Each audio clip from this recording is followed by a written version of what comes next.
राधे राधे प्रिय दर्शकों, सनातन हिंदू धर्म में जो घर में स्वर्गीय माता पिता की फोटो लगाते हैं वो कान खोलकर सुन ले। दोस्तों, आज हम एक ऐसे विषय पर बात करने जा रहे हैं जिसे बहुत सारे लोग हल्के में ले लेते हैं, लेकिन वास्तव में ये हमारे पूरे जीवन की ऊर्जा, हमारे सुख बनती ऊर्जा, दुख और यहां तक कि हमारी अगली पीढ़ियों तक को प्रभावित करता है। और वह है घर में स्वर्गीय माता पिता या स्वर्गीय लोगों की तस्वीर लगाना सही है। दोस्तों, आप सभी ने कई लोगों के घरों में आपने देखा होगा कि जब भी हमारे माता पिता या परिवार का कोई सदस्य इस संसार से विदा हो जाता है तो उनकी तस्वीरें हम बड़े आदर के साथ अपने घर की दीवारों पर सजा देते हैं। कोई ड्राइंग रूम में लगा देता है, कोई पूजा घर में, कोई अपने कमरे में, कहीं माला छड़ी होती है, कहीं फूल रखे जाते हैं, कहीं अगरबत्ती जलाई जाती है। लेकिन क्या कभी आपने सोचा है कि इन तस्वीरों को लगाने का भी कोई सही स्थान, सही दिशा और सही तरीका होता है? जरा रुक कर क्या आपने कभी अपने घर की दीवार पर टंगी उस तस्वीर को गौर से देखा है? उन आंखों में झांक कर महसूस किया है कि वे क्या कहना चाह रही हैं? शायद नहीं, क्योंकि हम में से ज्यादातर लोग तो सिर्फ इस सोच के साथ तस्वीर लगा देते हैं कि अरे ये हमारे अपने थे, इन्हें याद करने के लिए तस्वीर टांग दो। लेकिन आध्यात्मिक दृष्टि से देखा जाए तो ये कोई साधारण काम नहीं है। दोस्तों, शास्त्र कहते पितृ देवो भव, यानी पितरों का स्थान देवताओं से भी ऊंचा है। माता पिता और पूर्वज सिर्फ हमारे जन्मदाता ही नहीं बल्कि हमारी पूरी वंश परंपरा की नींव है। जो ऊर्जा हमें मिली है, जो संस्कार हमारे भीतर आए हैं, वे सब हमारे पितरों की ही देन है। इसीलिए जब उनकी तस्वीर को हम घर में रखते हैं तो वह सिर्फ एक यादगार नहीं रहती, बल्कि वह हमारे पूरे घर के ऊर्जा चक्र को प्रभावित करने लगती है। तो ऐसे में सवाल ये, आखिर मृत माता पिता या मृत लोगों की तस्वीर घर में लगाना चाहिए या नहीं? और अगर लगाना चाहिए तो उनकी तस्वीर कहां लगानी चाहिए और कहां नहीं? लेकिन उससे आप सभी को बता दें कि पूज्य गुरुदेव की कथा के दौरान किसी ने पूछा कि गुरुजी, हमारा घर बहुत सुंदर है, सब कुछ ठीक है, लेकिन पता नहीं क्यों घर में हर वक्त अजीब सी अशांति का माहौल रहता है। न जाने क्यों बार बार बीमारियां घर में घुस आती है, पैसा आता है लेकिन टिकता नहीं। नौकरी में तरक्की रुक गई है। तो गुरुजी ने इसका जवाब देते हुए कहा कि क्या आपने अपने घर में किसी स्वर्गीय परिजन की तस्वीर लगाई है? तो उस व्यक्ति ने कहा, हाँ गुरुजी, हमारे ड्राइंग रूम में ही हमारे पिताजी और माताजी की तस्वीरें लगी हुई हैं, हम रोज उन्हें फूल चढ़ाते हैं। तो गुरुजी ने इस पर कहा कि आपकी गलती यहीं से शुरू हो जाती है। अब दोस्तों, आप सोच होंगे कि हमारे मृत माता पिता की तस्वीरें लगाना गलती कैसे हो सकती है? तो दोस्तों, जब किसी आत्मा का देहांत होता है तो वह पितृलोक की यात्रा पर जाती है, परंतु हमारी भावनाएं, हमारी यादें और हमारा मोह उन्हें बार बार खींचकर इस लोक में बुलाता है। और अगर हमने घर के गलत स्थान पर उनकी तस्वीर लगा दी तो वह ऊर्जा हमारे घर की सकारात्मक लहरों को रोकने लगती है। यही कारण है कि घर में बेचैनी, रोग और मानसिक तनाव बढ़ता है। तो सब तो हम ये जान लेते हैं कि आखिर क्या मृत माता पिता या मृत लोगों की तस्वीर घर पर लगाना सही है या गलत? तो दोस्तों, सबसे बड़ा सवाल यही है कि क्या मृत माता पिता या स्वर्गीय परिजनों की तस्वीर घर में लगानी चाहिए या नहीं? तो इसका सीधा जवाब है हाँ, तस्वीर लगाई जा सकती है, क्योंकि यह हमारे प्रेम और श्रद्धा का प्रतीक है। तो आप बिना किसी संकोच के अपने मृत माता पिता की तस्वीर घर पर लगा सकते हैं। लेकिन तस्वीर लगाने मात्र से आपके पितर आपसे प्रसन्न नहीं। इसीलिए आगे हम जानेंगे कि तस्वीर घर में किन स्थानों पर लगानी चाहिए और किन स्थानों पर नहीं लगानी चाहिए, और साथ ही तस्वीर लगाने की सही दिशा क्या है और क्या प्रतिदिन हमें अपने पितरों की पूजा करनी चाहिए। इन सभी के बारे में जानेंगे। तो दोस्तों, सबसे पहले जान लेते हैं कि मृत लोगों की तस्वीर घर में किस दिशा में होनी चाहिए। देखिए दोस्तों, वास्तुशास्त्र और धर्म ग्रंथ दोनों ही हमें बताते हैं कि पितरों की तस्वीर को हमेशा सही दिशा और सही स्थान पर लगाना चाहिए। लेकिन कुछ लोग जानकारी के अभाव में गलतियां कर बैठते हैं और यही से घर में परेशानियां आना शुरू हो जाती है। तो ध्यान रखें कि पितरों की तस्वीर जब भी घर में लगाए या पहले से ही लगी है तो उनका मुख हमेशा ही दक्षिण दिशा में करके लगाए, क्योंकि दक्षिण दिशा को यम दिशा कहा गया है। यही वह दिशा है जहां से आत्मा त्रिलोक की ओर जाती है। जब आप पितरों की तस्वीर को दक्षिण दिशा में रखते हैं तो वहां आत्मा को सम्मान भी मिलता है और उनकी ऊर्जा भी सही ढंग से प्रवाहित होती है। इससे घर में शांति बनी रहती है और पितरों का आशीर्वाद भी प्राप्त होता है। लेकिन समस्या यह है कि बहुत से लोग तस्वीरें कहीं भी टांग देते हैं, पूजा घर में, बेडरूम में, रसोई के पास, यहां तक कि बच्चों के कमरे में भी, और फिर अनजाने घर की ऊर्जा को असंतुलित कर देते हैं। अब आप सोचिए, अगर कोई व्यक्ति घर के पूजा घर में पितरों की तस्वीर लगा देता है तो इसका क्या असर होगा? पूजा घर देवताओं का स्थान है। देवताओं और पितरों की ऊर्जा अलग अलग होती है। जब दोनों को एक साथ रखते हैं तो ऊर्जा का टकराव होने लगता है। देवताओं की पूजा में जो दिव्यता और सात्विकता होनी चाहिए वह बाधित हो जाती है। इसीलिए शास्त्रों साफ कहा गया है कि पितरों की तस्वीरें कभी भी मंदिर या पूजा घर में ना लगाएं। इसी के साथ जब भी आप अपने पितरों की तस्वीर लगाए तो ध्यान रहे कि पितरों की तस्वीर कभी भी बहुत बड़ी नहीं होनी चाहिए और ना ही उसमें सजावट का दिखावा होना चाहिए। सरल, सौम्य और गंभीर भाव वाली तस्वीर होनी चाहिए, क्योंकि तस्वीर सिर्फ फोटो नहीं है बल्कि वो पितरों की आत्मा से जुड़ने का माध्यम बन जाती है।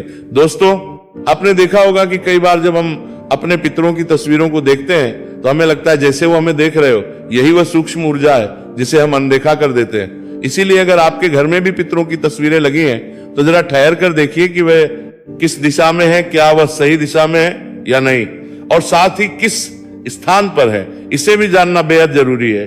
क्योंकि कई बार पितरों की तस्वीर का घर में गलत स्थान पर होना भी पितरों को नाराज कर सकता है। क्योंकि मान लीजिए किसी घर में माता पिता का देहांत हुआ, बेटा या बेटी, दुखी मन से उनकी तस्वीर घर के मंदिर में टांग देता है, ये सोचकर कि अब तो आप देवता बन गए हैं इसलिए मंदिर में रहना ही आपके लिए उचित है, तो ऐसा आपका भाव हो सकता है। लेकिन क्या पितरों की तस्वीर पूजा घर, मंदिर में रखना सही है या नहीं?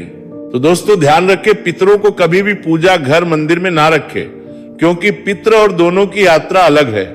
देवता सदैव लोक कल्याणकारी ऊर्जा के रूप में पूजे जाते हैं, जबकि पितर हमारी वंश परंपरा के रक्षक होते हैं। वे हमारे कर्मों और हमारी श्रद्धा से प्रसन्न होते हैं। मंदिर में उन्हें स्थान देना देवताओं की ऊर्जा में बाधा डालता है और पितरों की आत्मा को भी शांति नहीं देता।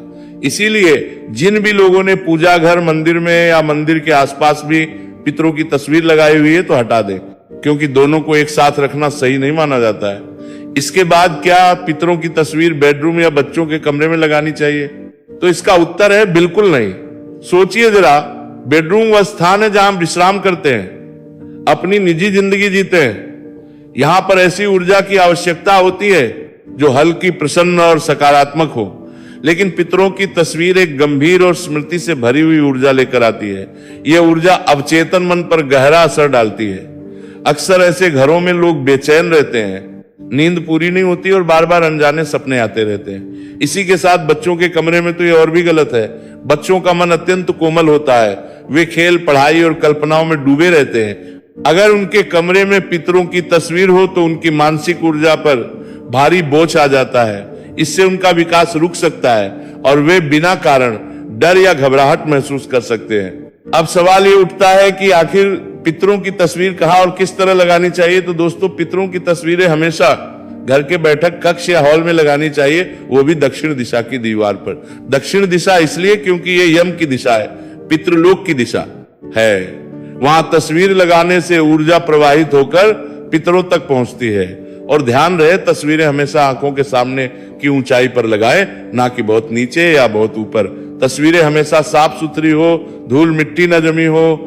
अगर तस्वीर के ऊपर माला चढ़ाई गई है तो वह माला सूख जाने के बाद बदलते रहना चाहिए। अब इसी के साथ पितरों की तस्वीर हंसते हुए फोटो या जीवन काल की खुशहाल तस्वीरें नहीं लगानी चाहिए। हमेशा ऐसी तस्वीर लगानी चाहिए जिसमें वह गंभीर और शांत भाव में हो, क्योंकि यह स्मृति का स्थान है, आनंद उत्सव का नहीं। अब दोस्तों, कई घरों में पितरों की तस्वीरें ठीक तरह से ना रख पाने के कारण वहां हमेशा झगड़े, विवाद और अनजानी बीमारियां बनी रहती हैं। लोग कहते हैं कि नजर लग गई है या किसी ने टोना कर दिया है, लेकिन इसका असल कारण कुछ और ही होता है जिसे हम समझ ही नहीं पाते। अब जरा सोचिए कि आप रोज अपने माता पिता से मिलने के लिए जाते हैं और उन्हें गलत जगह बैठा देते हैं, कभी रसोई में, कभी पूजा घर में, कभी शयन कक्ष में। क्या ये है? नहीं। ठीक उसी तरह जब आप पितरों की तस्वीर को गलत दिशा में रखते हैं तो उनकी आत्मा भी असहज हो जाती है और उनकी आत्मा को शांति नहीं मिल पाती है। इसी कारण से घर में परेशानियां बढ़ने लगती है। दोस्तों, पितरों का सम्मान करने का असली तरीका यही है कि उनकी तस्वीरें सही दिशा और सही भाव से लगाई जाए। अब दोस्तों, कई लोग गलती यही करते हैं और सोचते हैं कि हमने तो तस्वीर लगा दी, अब हमारा काम हो गया। लेकिन दोस्तों, केवल तस्वीर लगाने से काम पूरा नहीं होता। पितरों की तस्वीर हमारे घर की स्मृति और आशीर्वाद का केंद्र होती है। अगर उसका ध्यान ना रखा जाए तो नकारात्मक ऊर्जा घर में फैल सकती है। इसीलिए सबसे पहले तो ध्यान रखें कि यदि पितरों की तस्वीर पर धूल नहीं जमनी चाहिए। कई लोग सालों साल तक पितरों की तस्वीरें टांग देते हैं और उनकी तरफ ध्यान ही नहीं देते हैं। तस्वीर पर धूल जम जाती है, मकड़ी के जाले बन जाते हैं और कभी कभी तस्वीर का कांच भी धुंधला पड़ जाता है। तो क्या यही पितृ का सम्मान है? तो इसका जवाब है नहीं, क्योंकि ये तो ऐसा हुआ जैसे आपने अपने पितरों को अंधेरे कमरे में बंद कर दिया हो। इसीलिए याद रखिए, सप्ताह में कम से कम एक बार तस्वीर को साफ करना जरूरी है। कांच और फ्रेम को पोंछे और अगर माला चढ़ाई है तो सूखने के बाद नई माला बदले। जब तस्वीरें साफ सुथरी और चमकदार होंगी तभी उनमें से सकारात्मक ऊर्जा निकलेगी। इसी के साथ कई लोगों का सवाल रहता है कि क्या पितरों की पूजा प्रतिदिन करना चाहिए या नहीं। तो इसका जवाब है, यदि आपके पास समय है तो आप प्रतिदिन केवल पितरों के सामने लंबी बाती का दीपक या मात्र अगरबत्ती लगा करके उनसे प्रार्थना कर लीजिए कि हे पितृदेवता, आप जहां कहीं भी हो प्रसन्न रहे और हम पर कृपा। अगर प्रतिदिन पूजा नहीं कर सकते हैं तो मात्र अमावस्या पर आप उन्हें माला या धूप दीप लगा करके उनका आशीर्वाद प्राप्त कर सकते हैं। इसी के साथ घर में मृत्यु लोगों की तस्वीरें कितनी संख्या में रखना चाहिए। तो दोस्तों, कई घरों में ऐसा देखा गया है कि पूरी दीवार पर पितरों की तस्वीरें लगी होती हैं, दादा, परदादा, ताऊ, चाचा, सभी की। लेकिन दोस्तों, ये तरीका सही नहीं है। इतनी सारी तस्वीरें एक साथ लगाने से घर का वातावरण बिगड़ने लगता है। हर तस्वीर ऊर्जा लाती है और जब बहुत सारी ऊर्जा एक जगह इकट्ठी हो जाती है तो घर में नकारात्मकता का असर बढ़ने लगता है। इसलिए जरूरी है कि तस्वीरें सीमित हो, केवल माता पिता या दादा दादी तक। इससे ऊर्जा संतुलित रहती है और घर का वातावरण भी हल्का बना रहता है।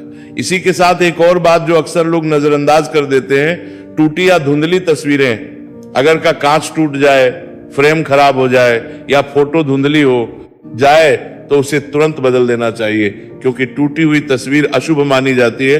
ये पितरों की आत्मा को भी बेचैन कर देती है और घर में कलह, अशांति और आर्थिक रुकावटें लाती है। अब दोस्तों, अंत में ध्यान रखें कि यह तस्वीर केवल एक कागज का टुकड़ा नहीं होती। उसमें हमारे पितरों की यादें, उनकी ऊर्जा और उनके आशीर्वाद छिपे होते हैं। जब हमसे उनकी तस्वीर को देखते हैं तो ये हमें एहसास दिलाती है कि हम अकेले नहीं हैं। हमारे पूर्वज जिनके बलिदानों से आज हमारा जीवन संभव हुआ है, वे कहीं ना कहीं हमारे साथ है। लेकिन अगर हम सिर्फ दिखावे के लिए तस्वीर लगाते हैं और उसमें श्रद्धा का भाव नहीं रखते तो उसका कोई लाभ नहीं होता। याद रखिए, तस्वीर तभी शुभ होती है जब उसमें प्रेम और आदर का भाव हो। इसीलिए दोस्तों, रोज सुबह जब आप अपने पितरों की तस्वीर को देखें तो मुस्कुराकर उन्हें प्रणाम करें, उनसे कहें, आपने हमें जन्म दिया, संस्कार दिए, इस घर की नींव रखी, हम आपके आभारी हैं, हमें आशीर्वाद दीजिए कि हम सही रास्ते पर चल सकें। ये शब्द केवल शब्द नहीं होते, ये आपके मन से निकली तरंगे होती हैं जो ब्रह्मांड तक पहुंचती है और आपके पितृ आपके जीवन में सुख शांति भर देते हैं। और अगर पितृ हो तो घर में सब कुछ मंगलमय होता है, संतान की उन्नति होती है, परिवार में प्रेम बना रहता है, व्यापार और नौकरी में तरक्की मिलती है, घर में स्वास्थ्य और समृद्धि रहती है। लेकिन अगर तस्वीरें गलत दिशा में हो, गंदी हो या श्रद्धा का भाव ना हो तो पितृ अप्रसन्न हो जाते हैं और घर में पितृदोष जैसी स्थितियां उत्पन्न हो जाती है।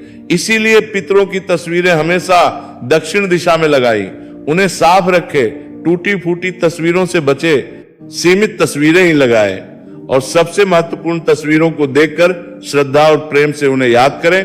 याद रखिए, पितरों की प्रसन्नता ही आपके जीवन की सबसे बड़ी पूंजी है। अगर पितृ खुश है तो कोई शक्ति आपको रोक नहीं सकती। तो दोस्तों, यदि आपको ये वीडियो पसंद आया हो तो वीडियो को लाइक करें, चैनल को सब्सक्राइब करें और कमेंट में जय पितृदेव जरूर लिखें। धन्यवाद।